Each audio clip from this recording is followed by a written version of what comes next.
Friends, நீங்கள் UPI registration பண்ணுறப்போ ஒரு டிவைஸ்லேருந்து மற்ற டிவைஸ் மாற்றுறப்பையோ இல்லை வேறு ஏதாவது ஒரு ஆப்பு புதுசாக ஏதாவது பேங்கிங் ஆப் இன்ஸ்டால் பண்ணுறப்பையோ இந்த ப்ராப்ளம் வந்து நிறையா பேருக்கு வரும்.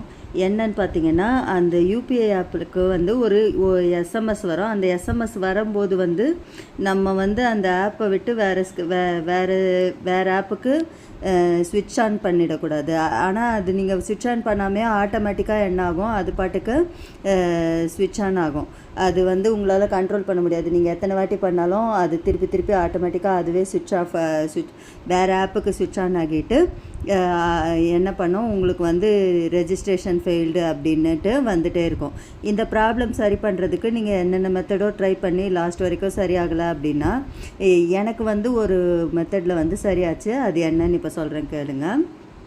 எப்படின்னு பார்த்தீங்கன்னா, உங்களுக்கு வந்து ஏதாவது ஒரு எஸ்எம்எஸ் ஆப் வந்து டிஃபால்ட் எஸ்எம்எஸ் ஆப்பாக வச்சுருப்பீங்க. நீங்கள் உங்கள் மொபைலில் எந்த ஆப் வந்து எஸ்எம்எஸ் ஆப்பாக இருக்கோ அதை வந்து மாற்றிட்டு வேறு எஸ்எம்எஸ் ஆப், உங்கள் மொபைல்லே 2-3 எஸ்எம்எஸ் ஆப் இருந்தால் இருக்கும்.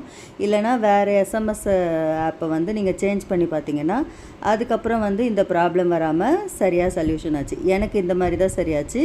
உங்களுக்கும் இந்த மாதிரி மெத்தட் ட்ரை பண்ணி பாருங்கள். வேறு எந்த மெத்தட்லேயும் அது சால்வ் ஆகலைன்னா இந்த மெத்தட் ட்ரை பண்ணி பாருங்கள். எந்த பேங்கிங் ஆப்பாக இருந்தாலும் இது என்ன ஆகாது, வேறு எஸ்எம்எஸ் ஆப் மாற்றுறப்போ அது ஆட்டோமேட்டிக் சுவிட்ச் ஆன் ஆகாமல் என்ன பண்ணும், அப்படியே இருந்து உங்களுக்கு வந்து இந்த ப்ராப்ளம் வந்து சால்வ் ஆகிடும். யூபிஐ வந்து நீங்கள் அதுக்கப்புறம் ஈஸியாக யூஸ் பண்ணலாம்.